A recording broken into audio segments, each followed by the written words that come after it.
Welcome friends, हम यहाँ पे शॉर्ट रिवीजन वीडियो शुरू कर रहे हैं जिसके अंदर हम 11 साइंस जो है बायोलॉजी वो पूरा ख़त्म करेंगे सिर्फ 6 या 7 घंटे में, और 12 साइंस का जो बायोलॉजी है पूरा बायोलॉजी बराबर उसका रिवीजन हम करेंगे 8 से 10 घंटे में। So now we move forward to chemical coordinations and integrations. देखो, हमने आगे वाला जो चैप्टर देखा था वहाँ पे जो न्यूरॉन्स की बात की थी और वहाँ पे जो कंट्रोल होता था that is because of the electric currents.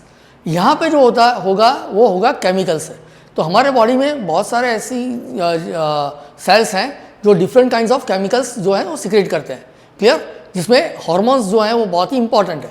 So hormones, और दैट्स वाई जो हार्मोन्स जो हैं बराबर इसको हम बोलते हैं एंडोक्राइन ग्लैंड्स, क्योंकि वो डायरेक्टली ब्लड में चले जाते हैं। तो hormones are the chemical messengers that regulate the physiological process in a living organisms. This act upon the specific target cells. देखो, ये ब्लड में जाते हैं बट वो इसके जो रिसेप्टर होते हैं वो स्पेसिफिक जो सेल या तो टिश्यू या तो ऑर्गन है उसी के पास होते हैं जो उसको जो है वो कंट्रोल कर सकता है, मीन्स उसको एक्सेप्ट कर सकता है। Differences between the hormonal controls and nervous control. तो ये दोनों में फ़र्क क्या है?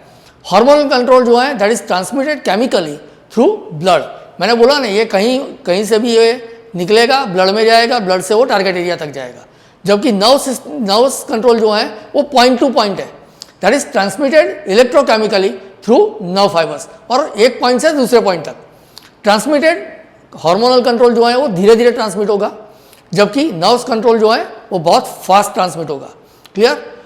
इसकी जो इफेक्ट्स हैं हार्मोनल कंट्रोल की बराबर, तो वो डिफरेंट ऑर्गन्स पे डिफरेंट हो गई, क्लियर। मैंने बोला कि ये पॉइंट टू पॉइंट नहीं है, जबकि नर्व्स कंट्रोल जो है उसकी जो इफेक्ट है वो स्पेसिफिक है, क्लियर, ये पॉइंट टू पॉइंट होगी। हार्मोनल कंट्रोल जो है is not affected by a previous experience, जबकि नर्व्स कंट्रोल है is affected by the previous experience, clear.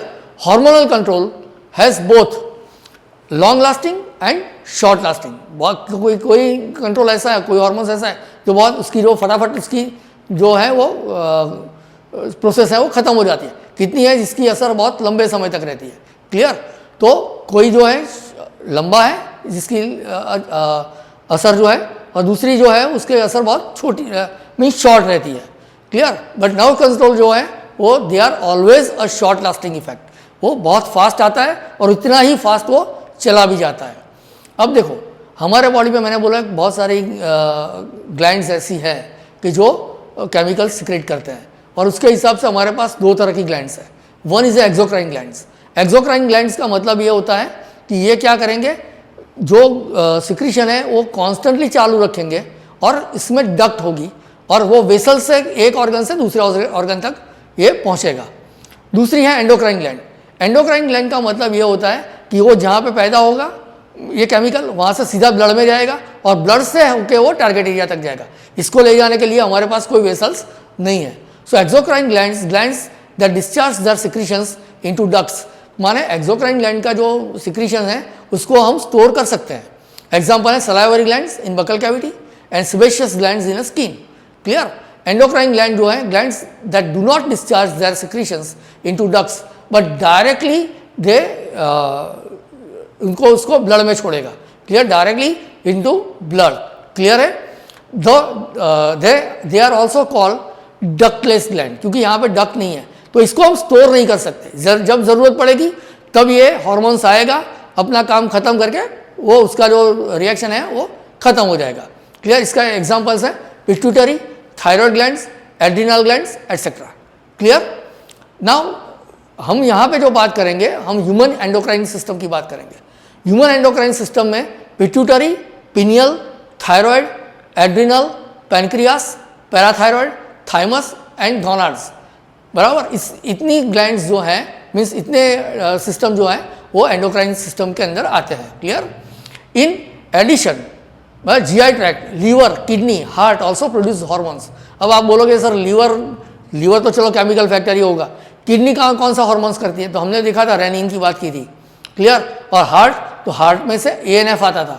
तो वो ये जो दोनों हैं वो भी हार्मोन्स प्रोड्यूस करते हैं but they are not the endocrine gland, उनका मेन काम नहीं है, क्लियर। तो ह्यूमन एंडोक्राइन ग्लैंड जो सिस्टम है उसकी शुरुआत होती है हाइपोथैलेमस से। They contains the neurosecretory cells that produce hormones. इसके पास न्यूरोसेक्रेटरी सेल्स है जो कि हॉर्मोन्स को प्रोड्यूस करते हैं। Hormone regulates the synthesis and secretion of the pituitary gland. अब देखो पिट्यूटरी ग्लैंड जो है वो मास्टर ग्लैंड है हमारे बॉडी, हम देखेंगे नीचे जितने भी हमारे सिस्टम में जितने भी ग्लैंड्स हैं वो सबको जो एक्टिवेट करता है वो कौन करता है, पिट्यूटरी हार्मोन्स करता है। बट पिट्यूटरी को कौन करेगा, हाइपोथैलेमस हार्मोन्स। क्लियर। तो two types of hormones are released, one is the releasing hormones that stimulates the pituitary gland to release the hormones. वो क्या करेगा, जरूरत पड़ेगा पिट्यूटरी को सिग्नल भेजेगा, पिट्यूटरी जो है वो हार्मोन्स को रिलीज करेगा। बट कब तक, तो इसके लिए हमारे पास दूसरा है दैट इज इनहिबिटिंग हार्मोन्स। तो फिर से हाइपोथैलेमस से इनहिबिटिंग सिग्नल जाएगा which inhibits the pituitary gland from releasing the hormones. तो फिर वो हार्मोन्स को रिलीज करना बंद कर देगा। Then second is the pineal gland. Pineal is a secrets hormone called melatonin. देखो मेलेनिन एंड मेलेटोनिन ये दो अलग चीज़ है। मेलेनिन जो है वो आपके स्किन कलर्स उसके साथ जुड़ा हुआ है, जबकि मेलेटोनिन है वो आपकी 24 आवर्स की जो साइकिल है ना, आप सुबह में उठते हो, दोपहर में खाते हो, शाम को खाते हो, रात को सोते हो, ये जो पूरी साइकिल है उसको कंट्रोल कौन करता है, पिनियल ग्लैंड्स। क्लियर। तो पिनियल से सिर्फ ये उसका मेलेटोनिन जो है उसका सिर्फ एक ही काम है, हमारी 24 आवर्स जो बॉडी क्लॉक है उसको कंट्रोल करना। Then we have a thyroid. Thyroid जो है it's secrets two hormones, one is a tetrahydrothyronine और यू कैन से थायरोक्सिन, जिसको हम शॉर्ट में T4 कहते हैं, और दूसरा है ट्राइहाइड्रोथायरोनिन जिसको हम बोलेंगे T3। डेफिशिएंसी, देखो ये दोनों बहुत ही इंपॉर्टेंट है। Deficiency of the iodine results into hypothyroidisms. Hypothyroidism जो है the disease is known as goitre. हमने देखा है बहुत सारे लोग जो है ना, उसका ये जो गला का वाला जो पार्ट है वो बहुत ही फूल जाता है, वो इसलिए because they are the hypothyroid. Clear, वो हाइपोथायरॉयडिज्म वाला है। दूसरा है क्रिटिनिज्म। क्रिटिनिज्म में ये है कि हाइपोथायरॉयडिज्म अगर है तो उसका जो बच्चा है, अगर प्रेग्नेंट वुमन जो हाइपोथायरॉयड वाली है उसका जो बच्चा है तो उसके जो ब्रेन जो है ना, हाँ, उसका अच्छे से विकास नहीं होगा। Then we have a myxoedema. Clear. High level of iodine results into hypothyroidism. देखो हाइपरथायरॉयडिज्म का मतलब ये होता है कि यहाँ से ज़्यादा हार्मोन्स सीक्रेट हो रहे हैं। Thyroid hormones plays a role in a carbohydrate, fat and protein metabolism in the body. जो इसकी जो डाइजेशन और ये सब जो होता है इसके अंदर इसका बहुत बड़ा रोल है। It also secrets thyrocalcitonin which lowers the calcium level in blood plasma. ये क्या करेगा, ब्लड में अगर कैल्शियम ज़्यादा है, क्लियर, तो वो वहाँ से कैल्शियम को रिमूव करेगा और बोन में रख देगा। क्लियर है। तो then we can have a parathyroid glands. Parathyroid glands is regulates the calcium level in body. तो थायरॉयड और पैराथायरॉयड दोनों इकट्ठा होके हमारे बॉडी में, जैसे इंसुलिन और ग्लूकागोन आगे देखेंगे वो शुगर को मेंटेन करते हैं, वैसे ये दोनों जो हैं वो कैल्शियम को मेंटेन करेंगे। So it regulates the calcium level in the body. It increases the reabsorption of the calcium by renal tubules and digested food. Clear. उसके बाद हम देखते हैं पिट्यूटरी ग्लैंड्स। पिट्यूटरी ग्लैंड्स जो हैं, मैंने बोला ये मास्टर ग्लैंड है, क्योंकि यहाँ से जो भी ग्लैंड्स हैं उसको स्टिमुलेट करने के जो हार्मोन्स हैं वो यहाँ से जाएंगे। तो ये इसके दो पार्ट हैं, one is adenohypophysis and second is neurohypophysis. जो एडिनोफाइसिस है उसको हम एंटीरियर पिट्यूटरी कहते हैं, न्यूरोफाइसिस को हम पोस्टीरियर पिट्यूटरी कहते हैं। Adenohypophysis is further divided into two regions. One is the pars distalis that is the anterior pituitary, जहाँ से आए कौन क्या आएगा, growth hormone. It involves in a growth and development of the body. Low secretion of the growth hormone results in a dwarfism and acromegaly, that is the extra growth of the bones in a jaws, hands or feet. Now prolactin helps in a growth of mammary glands and milk formation. देखो memory, we are the mammals, तो memory glands तो हम सब में है, but मैंने पहले भी बोला था कि एक्टिव जो है वो सिर्फ फीमेल में होगी। देन थायराइड स्टिमुलेटिंग हार्मोन्स, ये थायराइड के जो थायराइड ग्लैंड है उसको स्टिमुलेट करेगा, तो it helps the secretion of the thyroxine from the thyroid gland.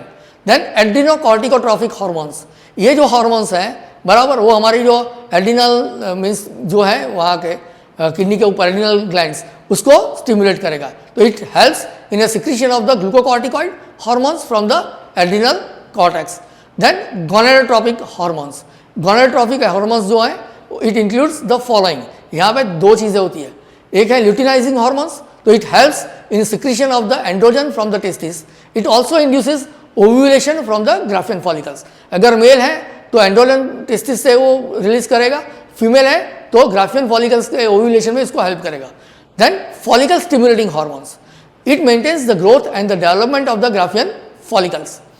पास ये हो गया आपका पास इंटरमीडिया का। Now we come to the pars intermedia.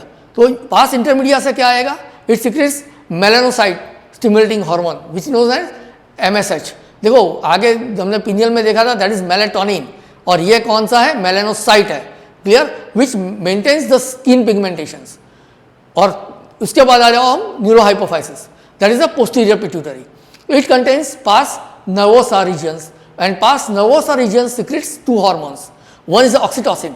ये ऑक्सीटोसिन जो है वो प्रेग्नेंट लेडी जो है बराबर, उसका जो पार्चुरेशन मीन्स जो बर्थ होता है बच्चे का तब इसका रोल आता है ना। वो आपका जो मिडल लेयर होता है उसको बहुत ज़्यादा कॉन्ट्रैक्शन रिलैक्सेशन करता है, जिससे बच्चा धीरे धीरे करके आगे बढ़ता है। तो oxytocin it helps in the contractions of the uterus and milk इजेक्शंस। Vasopressin, vasopressin जो है वो एंटी डायरेटिक हार्मोन्स है।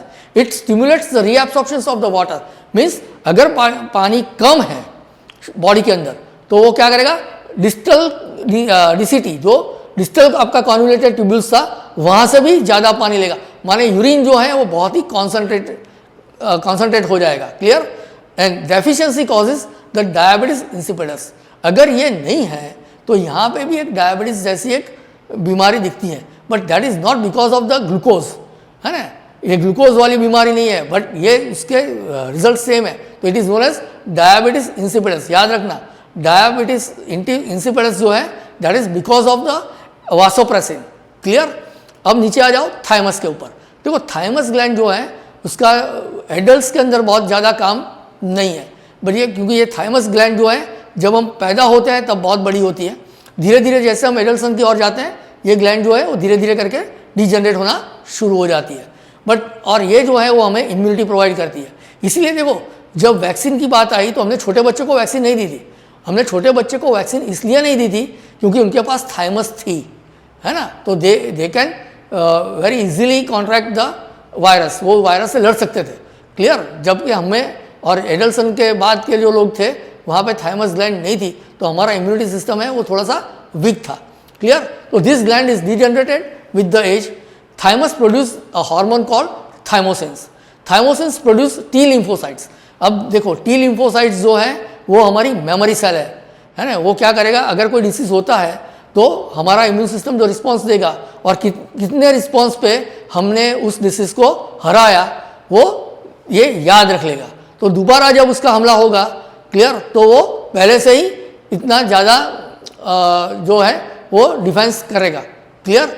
और इसीलिए वैक्सीन जो लेते हैं ना उसके बाद जब हमें एक्चुअल इन्फेक्शन भी होता है ना, तो हमें इसकी इतनी गंभीर असर देखने को नहीं मिलती because of the T lymphocytes. तो thymosins produce T lymphocytes that protect the body against infectious agents. It provides cell mediated immunity and also the humoral immunity, clear. Adrenal glands, it is divided into adrenal medulla और adrenal cortex.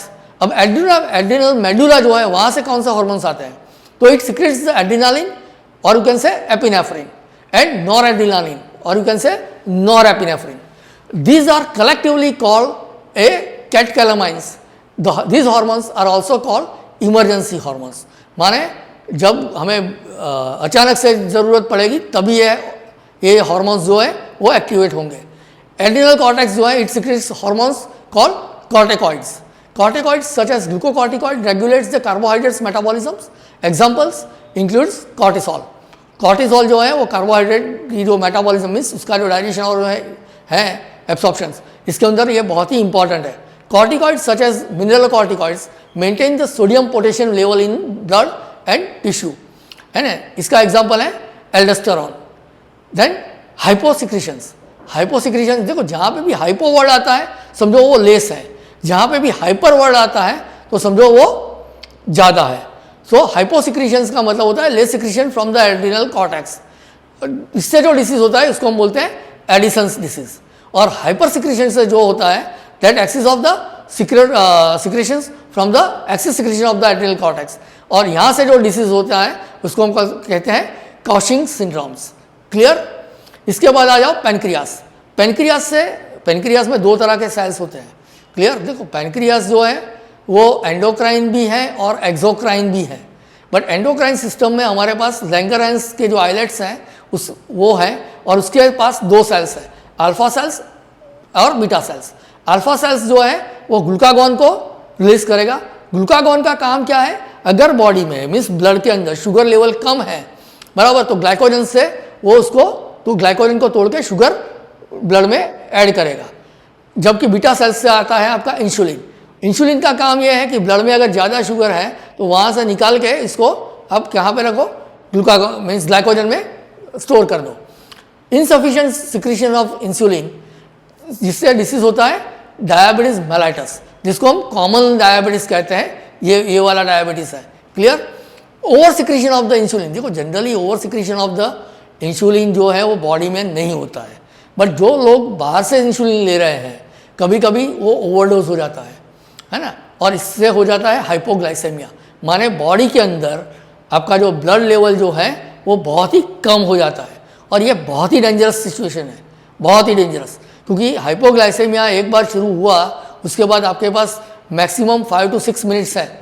अगर वहाँ पे कुछ action नहीं लिया गया तो जो आपका पेशेंट जो है वो सीधा कोमा में चला जाएगा। Second is the hyperglycaemia. Hyperglycaemia means increase blood glucose level.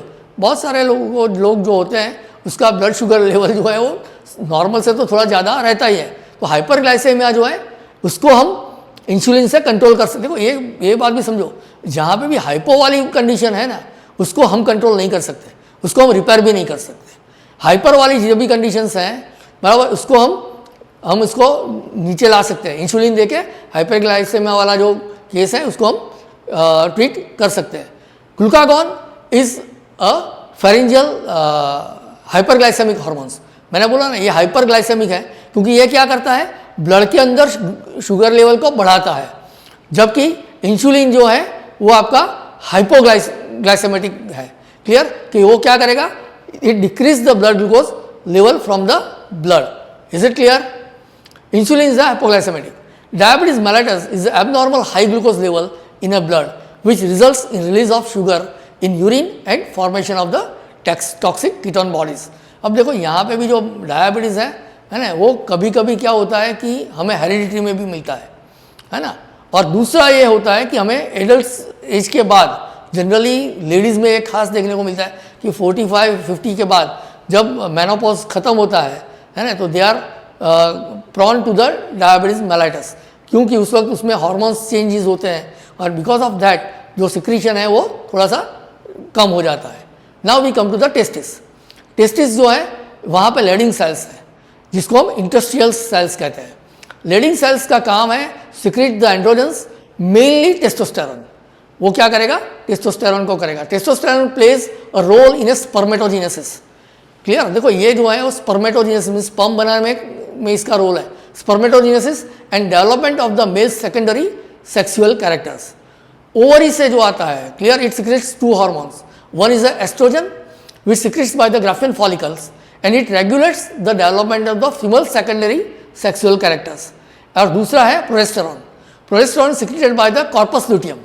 अब देखो हमें पता है कि भाई कॉर्पस लुटियम कहाँ से बनता है, जब ग्राफियन फॉलिकल टूटेगा तो कॉर्पस लुटियम बनेगा, और जब माने ओव्यूलेशन होगा बाद में कॉर्पस लुटियम बनेगा। क्लियर। तो it acts on a memory gland and help in a milk secretions. Then non endocrine hormones, hormone secretes by the heart. मैंने बोला ये जो नॉन एंडोक्राइन हार्मोन्स जो हैं वो एंडोक्राइन ग्लैंड के अलावा हमारे पास दूसरे जो भी ऑर्गन्स हैं अगर वो कोई ना कोई आपका हार्मोन्स रिलीज कर रहे हैं तो इसको हम बोलेंगे नॉन एंडोक्राइन हार्मोन्स, क्योंकि वो उसका काम नहीं है, ज़रूरत पड़ने पर ही वो इसको बनाएंगे। तो first is atrial natriuretic factors which is known as ANF। ये जो है that is secreted by the atrial wall of heart and it decreases the blood pressure. अब देखो ये डिक्रीजेस द ब्लड प्रेशर वाला जो बात है ना, वो थोड़ी सी समझने की है। ये तभी डिक्रीज करेगा जब रेनिन ने उसको बढ़ाया होगा, ये समझ लेना कि अगर सिंपैथेटिक ने उसको बढ़ाया है तभी ये पैरासिम्पैथेटिक से उसको कम कर सकता है। नॉर्मल कंडीशंस में वो अगर आपने सिगरेट पी के ब्लड प्रेशर बढ़ा दिया है तो वो इससे कंट्रोल नहीं होगा। क्लियर?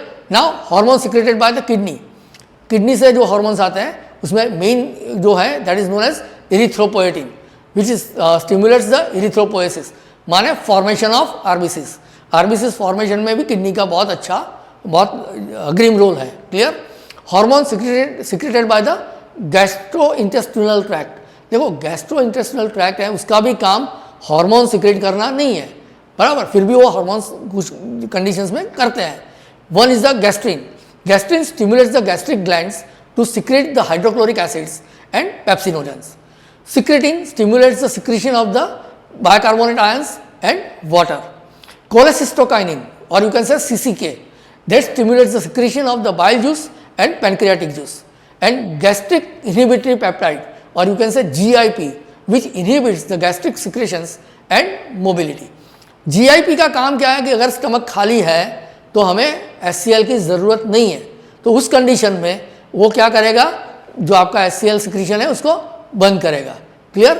अब देखो mechanism of the hormones. Hormones काम कैसे करते हैं? क्लियर? तो हार्मोन्स दो तरह के हैं हमारे बॉडी में, एक जो है वो प्रोटीन बेस्ड है, दूसरे जो है वो पेप्टाइड बेस्ड है।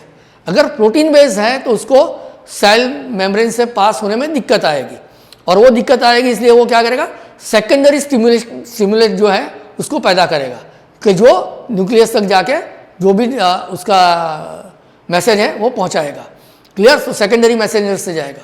अगर पेप्टाइड हार्मोन्स है वो डायरेक्टली न्यूक्लियस में जाके अपनी असर दिखा सकता है। तो हार्मोन्स क्या करेगा, binds to the hormone receptor sites in a target tissues, hormone receptor complex बनाएगा, then biochemical change in a target tissue में जो भी बायोकेमिकल चेंज करना है वो करता रहेगा based on the chemical nature. अब देखो मैंने बोला ना हार्मोन्स कितनी तरह के होते हैं, तो we have at least 4 different types of hormones in our body.